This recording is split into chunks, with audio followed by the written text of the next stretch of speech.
में ईवीएम घोटाला करके भाजपा पूर्ण बहुमत प्राप्त कर चुकी है, जिसका कल शपथ ग्रहण समारोह है। जबकि चुनाव में समाज के कुछ भाजपा नेता चुनाव हार गए हैं, तो समाज नहीं बल्कि अपने लाभ के लिए योगी मंत्रिमंडल में शामिल होने के लिए लखनऊ का चक्कर लगाकर थक गए हैं। लेकिन वो कभी समाज के आरक्षण के लिए चक्कर नहीं लगाते हैं और न ही कभी सदन में आरक्षण की मांग करते हैं। साथियों, गाजीपुर का युवा छात्रों ने गाजीपुर में यूनिवर्सिटी की स्थापना के लिए मुहिम चलाया था, जो गाजीपुर में यूनिवर्सिटी बनने पर पूरे गाजीपुर के छात्र उच्च शिक्षा आसानी से प्राप्त कर पाते हैं, जिसमें किसी व्यक्ति विशेष छात्र का विकास नहीं होगा। ठीक ऐसे ही यदि मंत्री बनने से समाज का विकास हुआ होता तो अब तक समाज ऊंचाइयों के बुलंदियों पर पहुंच गया होता, क्योंकि राज्य मंत्री नहीं, कैबिनेट मंत्री नहीं, बल्कि अपने समाज से ही आने वाले कल्याण सिंह जी मुख्यमंत्री थे, राज्यपाल थे और उनका पूरा परिवार सांसद, जिला पंचायत अध्यक्ष, मंत्री और विधायक है। लेकिन समाज जस का तस है। मैं समाज के भाइयों बहनों, आप स्पष्ट जान लीजिए, केवल आरक्षण से ही समाज का भला होगा, जिसकी मांग समाज का कोई भी नेता केवल अपने निजी स्वार्थ में नहीं कर रहा है। यहाँ तक कि जब कल्याण सिंह जी मुख्यमंत्री थे, पावर में थे, बावजूद समाज को आरक्षण नहीं दे पाए, आरक्षण पर कभी चर्चा नहीं कर पाए और राज्यपाल भी बन गए तो समाज को बेवकूफ बनाने के लिए राज्यपाल पद पर होते हुए एक सभा में कहें कि अधिकार मांगने से नहीं मिलता बल्कि अधिकार को छीनना पड़ता है।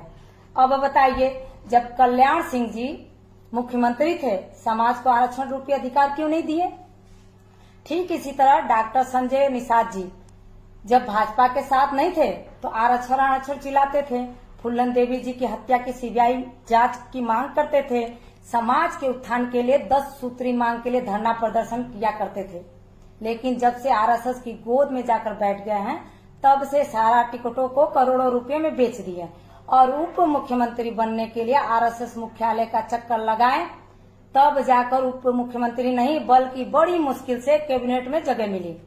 कैबिनेट मंत्री में जगह लेकर संजय निषाद जी ने आरक्षण, फूलन देवी जी की सीबीआई जांच, हत्या की और समाज के उत्थान के लिए 10 सूत्री मांगों को आरक्षण विरोधी आरएसएस और भाजपा के मुख्यालय के डस्टबिन में डाल दिए, क्योंकि संजय जी वही करेंगे जो आरएसएस और भाजपा कहेगी। साथियों, आप तर्क करिए कि जब भाजपा का मुख्यमंत्री कल्याण सिंह जी समाज को आरक्षण नहीं दिए तो दे पाए, तो क्या योगी कैबिनेट में शामिल एक कैबिनेट मंत्री या राज्य मंत्री समाज को आरक्षण दे पाएगा? मैं आरक्षण की बात क्यों कर रही हूँ? क्योंकि आरक्षण से ही समाज का शैक्षणिक, राजनीतिक और सामाजिक लाभ होगा। जाने कैसे? गाजीपुर में विकास खंड करंडा द्वितीय से सुरक्षित होने से अंकित भारती जी जिला पंचायत सदस्य चुने गए और सैदपुर विधानसभा सुरक्षित होने से विधायक भी चुने गए। अब जरा आप सोचिए कि यदि दोनों सीटें आरक्षित नहीं होती तो क्या जिला पंचायत सदस्य निर्वाचित होने से 1 साल बाद विधायक बनना संभव होता?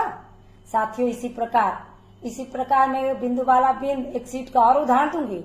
यदि आपको अनुसूचित जाति का आरक्षण मिल जाएगा तो गाजीपुर सदर विधानसभा की सीट अनुसूचित जाति की संख्या अधिक होने से आरक्षित हो जाएगी, जिस पर चमार जाटो, पासी दुसाद, खट्टिक सोनकर, कन्नौजिया धोबी के साथ बिंद निषाद कश्यप भर राजभर समुदाय के नेता ही चुनाव लड़ेंगे और गाजीपुर सदर सीट पर बिंद निषाद का सदैव कब्जा होगा, जैसे जखनिया गाजीपुर विधानसभा की सीट पर सदैव चमार का कब्जा होता है। और इस प्रकार आगे भी सोचिए कि यूपी की 165 सीटें अपने ही समाज की बाहुल्य है, जो आरक्षण मिलते ही फिर से दलित जनसंख्या के आधार पर विधानसभा सीटों को आरक्षित किया जाएगा। साथियों, मेरा मानना है कि गरीबी एक बीमारी है और आरक्षण उसकी दवाई है, मंत्री संतरी नहीं। इसलिए समाज को आरक्षण चाहिए। आज आरक्षण के बल पर ही कमजोर, लाचार, धोबी समाज, पासी दुसाद समाज, चमार जाटो समाज, दलित समाज के दहाई के आंकड़े में विधायक चुने गए हैं।